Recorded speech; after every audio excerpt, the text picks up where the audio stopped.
5월달은 여러분이 알다시피 가정의 달이죠. 그래서 지난주는 어린이 주일로 지켰고, 오늘은 또 어버이 주일입니다. 다음 주는 또 이제 스승의 날, 이렇게 5월 15일 그렇게 있어요. 그런데 사실 이것은 교회에서 정한 절기는 아닙니다. 이거는 세상이 정한 것이고, 교회력은 이제 예수님 중심적으로 이렇게 교회력이 되기 때문에 지금 교회력은 아직도 부활절기예요. 다음 주까지 부활절기, 부활절 7주가 이제 부활절이 끝나는 주가 되겠습니다. 그래서 이제 저는 오늘 이게 5월달이고, 그래서 이제 가족에 대해서 또 예수님 중심으로, 그래서 예수님이 복 주시는 가정이다, 또 예수님의 가족이다, 그런 중점으로 말씀을 드리려 그럽니다. 우리가 왜 예수님의 가족이냐? 여러분, 예수님은 성경에 보면은 육신적인 가족이 있지요. 그러나 예수님 뭐라 하냐면 나를 믿는 모든 사람은 나의 다 형제 자매고, 이제 모든 사람이 나의 가족이다, 그렇게 얘기를 했어요. 그래서 여러분은 예수님을 믿기 때문에 다 예수님과 한 가족인 줄로 믿습니다. 그래서 예수님을 모시고 사는 가정, 그게 크리스찬 가정이거든요. 그 특징이. 다른 가정이랑 차이점이 그거죠. 다른 분들은 예수님을 모시고 안 살지만은 우리는 예수님을 가정의 주인으로 모시고 사는 그러한 가정이라는 거, 그걸 명심해야 될 것입니다. 여러분, 하나님이 사람에게 준 선물이 있어요. 그게 뭐냐면, 사람이 이 땅에 혼자 살 수 없죠. 그죠? 홀로 살면은 너무나 외롭고, 또 인생이라고 하는 것이 그 구조가 자기 혼자 독불장군으로 살 수가 없습니다. 그래서 하나님께서 우리에게 그 선물로 주는 공동체가 2개가 있어요. 그건 선물로 준 겁니다. 그게 뭐냐면 가정과 교회예요. 가정과 교회라고 하는 공동체를 우리에게 선물로 준 겁니다. 그래서 그 가정 속에서 우리는 서로 사랑을 나누고, 교회에서도 마찬가지죠. 내가 혼자가 아니구나 하는 거를 가정과 교회에 속하면서 느끼며, 그리고 인생을 이제 힘있게 살아갈 수 있는 그러한 용기를 얻는 것이죠. 그런데 오늘날 상황이 어떠냐?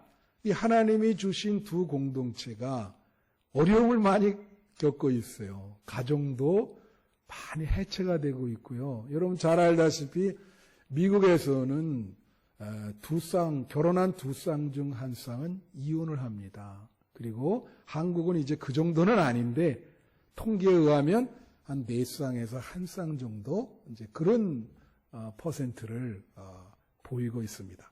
지난번 여성가족부에서 이제 앞으로의 가정의 형태를 얘기를 했어요. 근데 우리 이 전통적인 가정은 대부분 아버지, 어머니 있고 자녀들이 있는 게 전통적인 가정인데, 그 여성가족부 얘기하기를 이제는 그 가정의 의미를 확대를 해서 홀로 사는 사람, 또 친구랑 이렇게 같이 사는 이런 모든 것들을 다 아우러서 이제 가정이라 하겠다, 이제 이렇게 표현했습니다.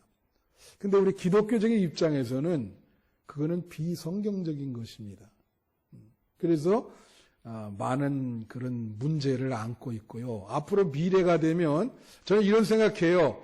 이 가정의 미래가 어떻게 될까? 이게 하나님이 주신 선물인데, 그죠? 교회도 마찬가지입니다. 교회도 이 공동체가 정말 그 서로 하나가 되는 사랑의 공동체가 돼야 되는데, 지금은 이 코로나19 때문에 더더욱 교회 공동체가 어려움을 겪고 있어요. 이게 잘 모일 수도 없고, 그래가지고 서로 이 끈끈한 이 정이라 그럴까? 이런 게 많이 이렇게 무너져가는 그런 상황에 있습니다. 오늘 본문은요, 이 가정과 교회가 행복한 가정, 행복한 교회가 되려면 우리 성도들이 어떻게 해야 되는가? 그거를 세 가지로 설명을 해주고 있어요. 그래서 오늘 그 행복한 가정이 되기 위해서, 행복한 교회가 되기 위해서 우리 어떻게 해야 되느냐? 그거를 세 가지로 여러분에게 말씀을 드리려고 합니다. 이제 그 첫 번째가 뭐냐면 부르심에 합당하게 행하라는 거예요. 오늘 4장 1절에, 에베소서 4장 1절에 오면 뭐라냐면, 그러므로 주 안에서 갇힌 내가 너희를 권하노니 너희가 부르심을 받은 일에 합당하게 행하여. 부르심을 받은 일에 합당하게 행하여. 여러분, 우리는 기독교적으로 어떻게 하냐면 하나님이 여러분을 부르셨다고 그렇게 얘기를 해요. 이 교회라는 개념이 무슨 개념이냐면, 교회 밖에서 하나님이 성도들을 불러서 모아놓은 게 교회입니다. 하나님의 부르심이 먼저인 거예요. 여러분이 찾아온 게 아니고 하나님의 부르심이 먼저예요. 성경에 보면 말이죠, 사도 바울이 예수를 믿는 사람을 핍박했잖아요. 그런데도 하나님이 바울을 택해서 어떻게 합니까? 그 바울이 다메섹 도상에 가는데 거기에 나타나시잖아요. 그리고 바울을 부르잖아요. 사울아, 사울아, 네가 어찌하여 나를 핍박하느냐. 그러면서 사울을 택해요. 뭘로 택합니까? 전도자로 택하잖아요. 내가 너를 전도자로 택한다. 그러면 자, 교회 보세요. 교회의 목사, 저는 하나님께 목사로 부르심을 받은 겁니다. 그죠? 그러면 하나님이 내가 복음을 전하라고 목사직을 주셨는데 그 부르심에 합당하게 내가 일을 하고 행해야죠. 그렇습니까? 안 그렇습니까? 근데 만약에 이 부르심에 합당하게 열심히 일을 하거나 그렇지 않으면 이 하나님께 불충을 범하는 거죠. 근데 저만 그런 게 아니에요. 여러분 성도들 여기 보면 장로님, 권사님, 집사님 다 하나님이 그런 직분으로 여러분을 부르신 거예요. 할렐루야. 그러죠? 그러면 어떻게 해야 됩니까? 오늘 부르심에 합당하게 행하라. 여러분이 그렇게 하나님이 장로 직분을 주고 권사 직분을 주고 집사 직분을 줬으면 그 부르심 직분에 맞게 주님의 일을 열심히 하라는 거죠. 합당하게 행하라는 거예요. 예. 가정도 그래요. 이거는 가정의 말이에요. 우리를 아버지로서, 어머니로서, 자녀로서 하나님이 부르신 거예요. 그러면 가정 공동체에서도 아버지가 아버지의 역할을 다 해야죠. 그래야 행복한 가정이 되지. 어머니가 어머니의 역할을 다 해야 되고, 자식들은 부모에게 자녀의 역할을 다 해야 된다고. 근데 오늘날 어떻습니까? 아유, 오늘날 심각해요. 뭐 부모들이 애들을 막 때려 죽이지를 않나? 뭐 신문에 나는 거 보면 더 심해지는 것 같아요. 이게 코로나19 때문에 막 사람들이 우울하고 집안에만 갇혀 있어서 그런지 참 여러 가지 일어나는 거 보면 참 가정에 어려운 문제들이 많이 나요. 아버지가 아버지의 역할을 못한다. 그럼 그 가정이 무너집니다. 그렇죠? 네. 어머니가 어머니의 역할을 못해요. 큰 문제지. 그 가정에서는 큰 문제야. 그렇게 되면. 그래서 에베소서 6장 1절부터 4절에 보면은 그런 말이 있어요. 뭐라고 나오냐면, 자녀들아 주 안에서 너희 부모에게 순종하라. 이것이 옳으니라. 그리고 2절에 보면은 내 아버지와 어머니를 공경하라. 이것은 약속 있는 첫 계명이니. 이 말은 무슨 뜻이냐면, 자녀들이 가정에서 자녀의 역할을 다 하라는 거예요. 근데 자녀의 역할은 뭐냐면 부모에게 순종하고 부모를 공경하라는 거예요. 근데 여기 여러분들 보면 여기에 내가 자녀를 둔 아버지지만 또 우리 할아버지 할머니를 섬기는 또 자녀도 된다고. 내가 부모도 되고 자녀도 돼. 그렇죠? 그러니까 나는 부모 역할도 해야 되지만 또 어르신들을 위해서 자녀 역할도 해야 돼요. 근데 자녀의 역할이 뭐라고요? 순종하고 공경하는 거예요. 이 공경하다라고 하는 히라보는 무슨 뜻이 있냐면요. 비중을 두다 그런 뜻이 있어요. 다 같이 비중을 두다. 무슨 뜻입니까?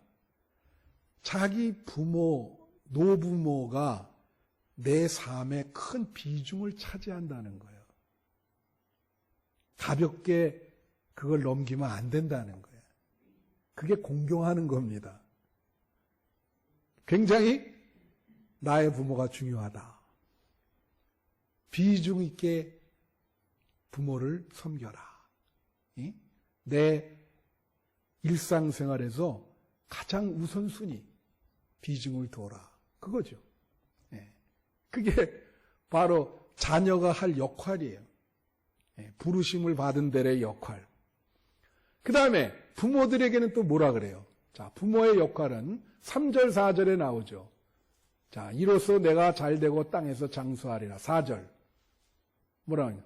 또 아비들아, 너희 자녀를 노엽게 하지 말고 오직 주의 교훈과 훈계로 양육하라. 그럼 여기 부모의 역할이 뭐냐? 잘 보세요. 너희 자녀를 노엽게 하지 말라. 이게 무슨 말이냐면 사랑으로 기르라는 거예요. 사랑으로 기르라. 자녀를 잘 사랑으로 그렇게 자녀를 키우라고. 사랑을 줘라. 자녀들에게 사랑을 주는 여러분 되시기를 축원합니다. 그런데 뭐라 그러죠? 그 다음이 주의 교훈과 훈계로 양육하라. 주의 교훈과 훈계가 뭐예요? 하나님의 말씀. 말씀으로 자녀들을 양육한 것이 크리스찬 부모의 가장 중요한 역할입니다. 근데 여러분, 그 역할을 감당하셨어요? 감당하십니까? 이게 중요한 거예요. 그 역할을 감당하라고 하나님이 여러분을 부르신 거예요. 아버지와 어머니로서. 근데 많은 분들이 자녀들을 주의 말씀으로 양육하지 못하고 있습니다. 하나님이 부르신 그 역할에 충실하지 못한 거죠. 아무쪼록 우리 그 한빛교회 부모님들은 여러분 자녀를 주의 말씀으로 잘 양육하시는 여러분 되시기를 축원합니다. 네. 그 다음에 두 번째는 용납되는 곳이 되어야 한다는 거예요.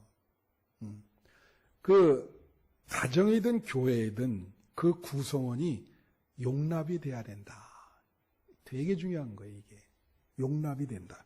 오늘 본문 말씀에 에베소서 4장 2절에 오면 모든 겸손과 온유로 하고 오래 참음으로 사랑 가운데서 서로 용납하고.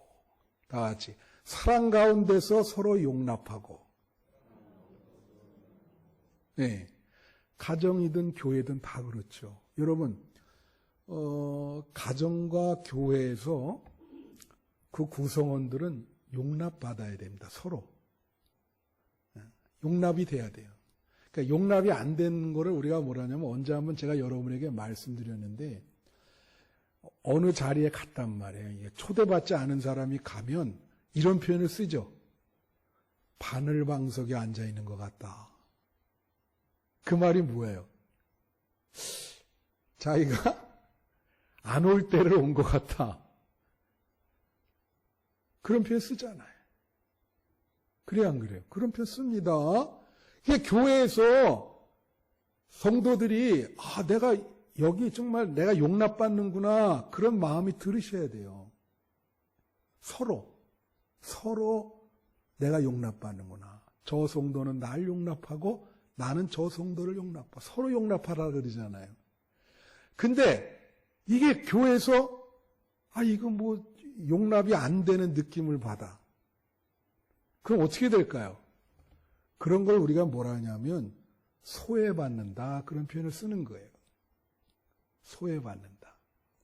아무쪼록 우리 한빛교회 성도님들은 사랑으로 서로 용납하는 여러분 되시기를 축원해요. 예. 가정도 그렇죠. 아니, 가정도 가족 구성원이 거기만 가면 다 용납돼야 되잖아요. 그죠? 그래서 우리가 그거를 뭐라 하냐면 무방비 상태가 가정 아닙니까? 아담과 하와가 벌거벗었잖아요. 근데도 서로 수치심을 못 느꼈잖아. 그게 가정이에요. 예? 그래서 우리는 이거를 뭐라 하냐면 준거 그룹이라 그래요. 어려운 말로 준거 그룹이라는데 이 레퍼런스 그룹이라 이렇게 표현하는데 이게 뭐냐면 사람은요 아까도 말한 것처럼 홀로 살 수 없기 때문에 어렸을 때부터 자기를 사랑으로 용납해주는 그런 공동체가 하나는 있어야 돼요. 내가 어떤 사고를 쳐도 나를 이해하고 나를 받아줄 수 있는 그런 공동체가 하나는 있어야 돼. 그게 가정인 거죠. 다 그런 건 아니지만 여러분 뭐 예를 들면 이런 비유를 써서 죄송합니다만 이제 고아가 있다고 칩시다. 고아도 잘 자랄 수 있어요. 그렇지만 고아의 단점은 뭡니까? 이런 준거 그룹, 자기를 이해해주고 사랑을 듬뿍 줄 수 있는 공동체를 어렸을 때 경험을 못한 거예요. 그러면 자라서 어떻게 될까요? 참 힘들죠. 눈치도 많이 보게 되고 자신감도 없어지게 되고. 그러니까 어렸을 때 여러분 아이들에게 듬뿍한 사랑을 주셔야 됩니다. 내가 이 가정에서 내가 용납되고 나를 사랑해 주는구나. 그게 걔가 앞으로 나가서 잘 뻗어나갈 수 있는 지름길이에요. 부모의 그런 게 되게 중요한 거예요. 제가 감동 깊게 본 영화 중에 영어 원제는 원더라고 하네요. WONDER. 이게 이제 아름다운 사람들이라고 하는 소설을 이제 이렇게 영화화한 건데. 그 내용이 뭐냐면은 자식을 낳는데 이제 언니 오빠들은 이제 제대로 낳는데 이 막내가 얼굴이 선천적으로 기형이에요. 그러니까 정상적인 얼굴 모습이 아니고 얼굴이 좀 남이 보기에도 그런 얼굴이에요. 다른 건 아무 이상이 없어요. 얼굴만 그래요. 그래서 얘를 이제 학교를 보내는데 아이고 사람들이 다 그러잖아요. 학교에서 매일 놀리는 거야. 그러니까 애가 늘 이제 집에 오면 나 학교 가기 싫다고 엄마한테 그러는 거예요. 그래도 엄마는 그냥 가라. 근데 어느 날인가는 아마 심하게 이제 놀림을 당했어요. 그래가지고 집에 와가지고 자기 방에서 이제 그냥 가방을 던지면서 막 통곡을 하니까 엄마가 그 방에 들어가서 왜 그러냐 했더니 너무 친구들이 놀려서 왜 엄마는 내 얼굴을 이렇게 낳냐. 그래서 엄마한테 막 울면서 뭐라 그러는 거야. 그러니까 엄마가 뭐라고 얘기하냐면 이렇게 얘기해요. 야, 엄마 눈에는 네 얼굴이 전혀 이상하지 않아. 그리고 다른 애들이랑 다 비슷하고 오히려 얼굴이 개성이 있고 더 잘생겼는데 왜 그러냐 그랬더니 얘가 소리치면서 그건 엄마가 내 엄마니까 그렇게 얘기해 주는 거지. 그러니까 엄마가 뭐라 그러냐면 그렇게 얘기해요. 야, 이 세상에서 너를 가장 소중하게 생각하는 사람이 엄마다. 그러니까 너는 너를 소중하게 생각하는 사람의 그 의견과 생각을 받아들여야 돼. 왜 너랑 상관없는 다른 사람의 그 시선에 그렇게 신경을 쓰냐? 응? 너를 소중하게 생각하는 사람들을 그 사람들이 네 얼굴이 이쁘다고 그렇게 얘기를 하는데 왜 뭐가 그렇게 다른 사람의 네 일생 동안 다른 사람의 시선 너무 신경 쓰지 마라. 아들아. 그렇게 얘기를 해줘요. 그러니까 이 아들이, 어린 아들이 엄마를 그냥 팍 안으면서, 그러니까 엄마가 너는 나의 정말 이 눈이라도 그렇게 아깝지 않은 그런 아들이다. 그렇게 얘기해요. 그래서 용납이 돼야 되는데, 여러분, 요즘에 참 좀 민망한 게 있었어요. 하도 이상한 사건들이 많이 나서, 그 22살의 그 의대생 한강에서 아시죠, 여러분? 신문에 계속 나와서. 이제 아직도 그게 어떻게 그런 사건이 났는지 아직도 추정 중입니다. 근데 아버지가 참 장례식 끝나고 이런 말을 해요. 자, 그거 정말 22살에 외아들이더라고요. 이제 의대생이고. 아니, 의대생이라 그런 게 아니고 정말 그 아들 하나 억장이 무너지죠. 갑자기 하루 만에 그런 일이 발생을 했어요. 장례식 끝나고 그 아버지가 뭐라고 얘기했는지 아세요, 여러분? 이렇게 얘기했습니다. 더 못해줘서 참 아쉽다. 그러면서 하는 말이 22년 동안 하나님이 우리 가정에 너를 선물해 준 거야. 참, 그 22년 동안 너를 선물해 줬는데, 참, 그거에 대해서 참 감사하고 감회가 깊다. 아직도 방에다가 유골을 놓고 거기다가 식사를 갖다 준대요. 얼마나 심정이 그러면 그렇겠습니까? 그죠? 그래서 이게 여러분 자녀들이 가정에 와서 내가 부모에게 사랑받고 있구나. 아주 훌로 용납되고 있구나. 이런 마음을 주셔야 됩니다. 그리스도의 사랑을 전하는 여러분 되시기를 축원합니다. 마지막 세 번째는 한 마음으로 하나가 되어야 한다. 가정이든 교회든 말이죠.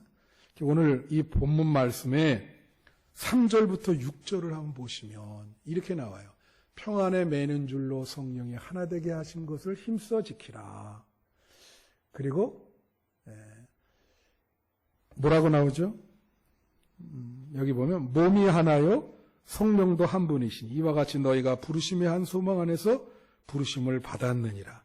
주도 한 분이시요 믿음도 하나요 세례도 하나요 하나님도 한 분이시니 곧 만유의 아버지시라.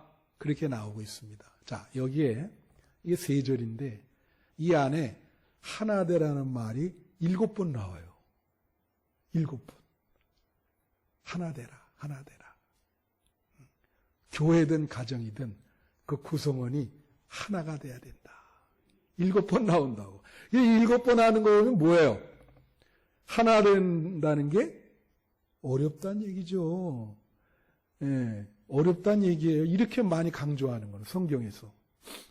여러분, 조선일보 칼럼니스트 중에 아주 유명한 분이 2분 있어요. 김대중이라고 한번 들어보시는지 모르겠습니다. 그리고 그 다음으로 유명한 사람이 양상훈이라는 사람이요. 오래 썼습니다, 칼럼을. 근데 이제 그분의 컬럼 중에 제가 아직도 잊지 않는 컬럼이 있어요. 그분은 뭐라고 얘기했냐면 이렇게 얘기했습니다. 세계에 다 여러 민족들이 있지만 한국인의 DNA 중에 약점이 뭐냐면 이 분열을 좋아한다는 거예요. 한국인은 하나 되기 어렵다는 거야. 하나 되기 어렵다.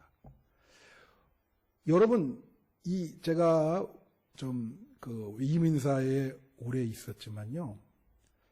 이제 미국에도 있었고 캐나다에 있어요. 이 이민사회에 2단체가 있어요. 한인회, 그 다음에 한인체육회가 있습니다. 제가 미국의 시카고에 있을 때도 그렇고 밴쿠버에 있을 때 한 번도 이 두 단체가 싸우지 않는 걸 못 봤어요. 이상하게 둘로 나눠가지고 한일에도 둘로 나눠져. 참 희한하대요. 바깥에 나가서까지 둘로 나눠지더라고요.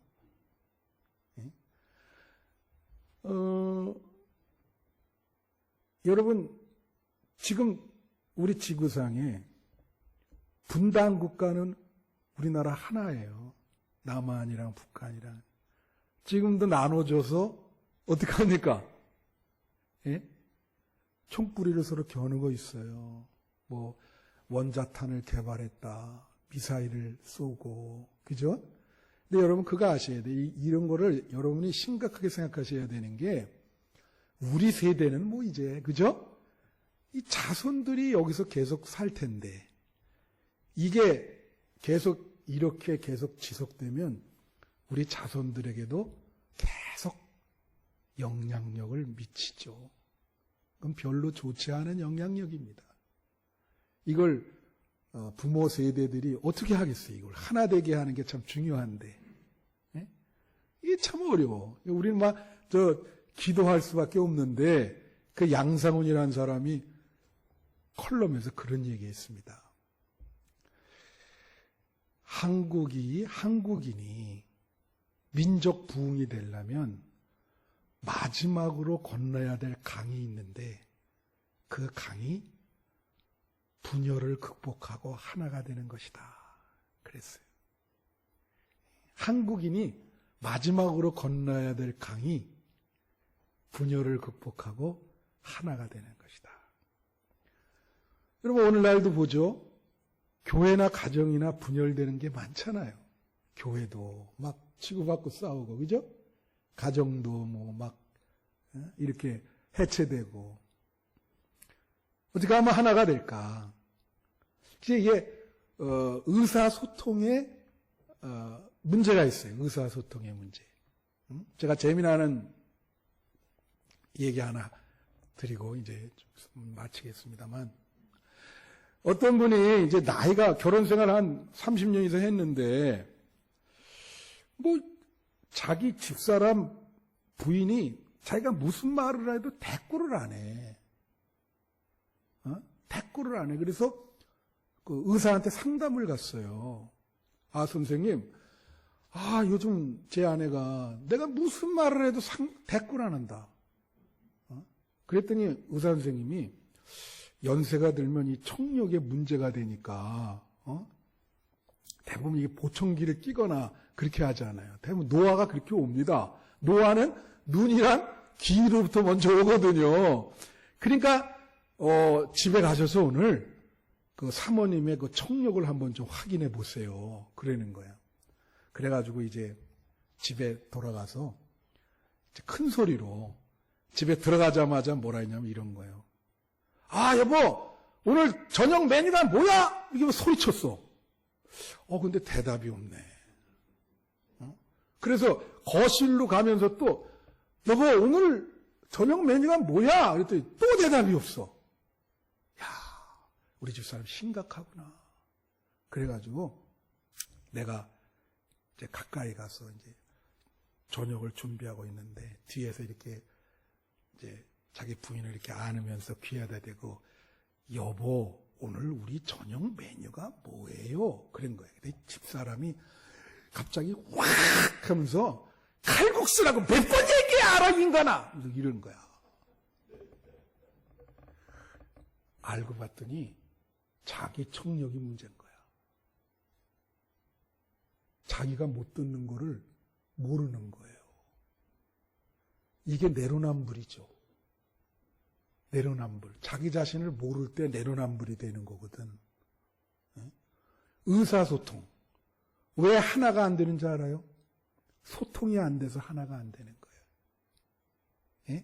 그 연문이라고 하는 분이 그 여성 상담가인데 최근에 책을 썼는데 그게 이제 참 책이 잘 팔립니다. 그게 뭐냐면 행복한 부부는 AS가 없다. 그러니까 행복한 부부는 행복한 부부도 AS가 필요하다. 그게 책 제목이야. 행복한 부부도 AS가 뭔지 알죠? AS가 필요하다. 자, 제가 여러분에게 하나 물어볼게요. 거기서 뭘 묻냐면, 잘 들으세요, 여러분. 뭘 묻냐면 이걸 물어요. 결혼한 지 1, 2년 된 부부가 있어요. 그럼 부부가 서로 잘 알아야 되잖아요. 그러면 결혼한 지 40년 된 부부가 있어. 자, 결혼한 지 40년 된 부부가 부부끼리 서로 잘 소통이 되고 잘 알까요? 아니면 결혼한 지 1, 2년 차밖에 안 된 부부가 부부에 대해서 서로 잘 알까? 이게 통계치로 나와 있어서 이분이 그 책에서 제시하는 거예요. 제가 무슨 얘기하는지 모르세요? 아니, 결혼한 지 40년이 된 부부가 있어요. 이 부부가 서로 상대방에 대해서 잘 알고 있나? 아니면 결혼한 지 1, 2년 뿐이 안 된 부부가 부부에 대해서 서로 잘 알고 있냐? 대부분 이렇게 해서 신혼 부부가 서로 잘 알고 오래된 부부가 더 잘 알고 있을 거라 생각하잖아요. 40년 된 부부가 부부에 대해서 서로 잘 알고 있을 것이다. 놀라운 결과예요. 40년 된 부부가 서로 잘 더 모릅니다. 1, 2년 된 부부보다 더 몰라요, 상대방을. 왜 그럴까? 여러분, 왜 그럴까? 여기 장로님 한 40년 되셨을 것 같은데, 그죠? 우리 권사님이랑 장로님 서로 잘 알아요? 이제 거기서 결론 내는 게 뭔지 알아요? 사람이 변한다는 거예요. 근데 그걸 모른다는 거야.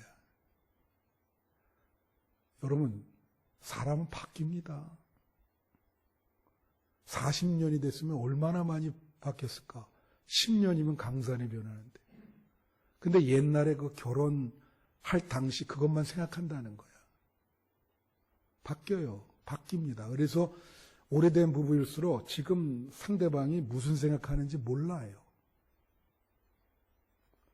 모른다고. 너무 이게 격차가 많이 나. 몰라. 몰라서 이게 문제인 거예요. 그러다가 이제 소통이 안 되면 하나 되는 게 깨지죠. 그러니까 오래된 부부일수록 서로 소통을 잘 하시면서 그 바뀐 그거를 아셔야 돼, 서로. 계속 대화하면서. 무슨 말씀인지 아세요? 이제 제가 말씀 마칩니다. 여러분, 부부도 이렇게 오래 산 부부도 하나 되는 게 힘들어요. 이거 얼마나 힘들겠습니까? 사람이 하나 되는 게. 근데 우리가 예수를 믿는 성도잖아요. 그러니까 가정의 주인도 예수님, 이 교회의 주인도 예수님이에요. 예수님이 우리가 이걸 뭐냐면 접착제라. 이제 붙여주는 거죠, 접착제가.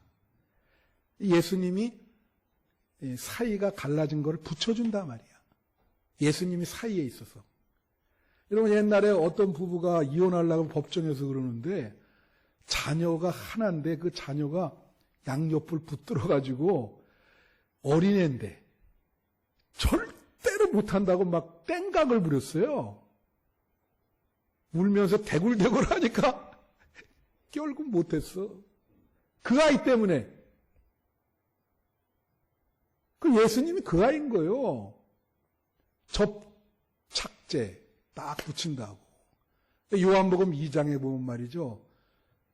그 가나의 혼인장에 결혼하는데 뭐가 부족했습니까? 포도주가 부족했잖아요. 근데 예수님이 그 포도주를 만들어 주시잖아요. 물로. 사람이기 때문에 결혼 생활에 부족한 게 많습니다. 그러지 않아요? 사람인데 얼마나 부족한 게 많을까? 안 봐도 뻔하지. 근데 그 결혼식에 포도주가 부족한 것을 예수님이 채워준 것처럼 여러분의 가정에 예수님이 함께 하셔서 여러분의 부족함을 채워줄 줄로 믿어요. 그래서 여러분은 가정에서 중요한 게 그 예수님을 붙드는 거를 놓으시면 안 돼. 그러면 하나가 안 됩니다. 예수님이 주인이시다. 교회도 예수님이 주인이시다. 그걸 붙들 때 우리의 부족한 것을 예수님이 채워줄 줄로 믿습니다.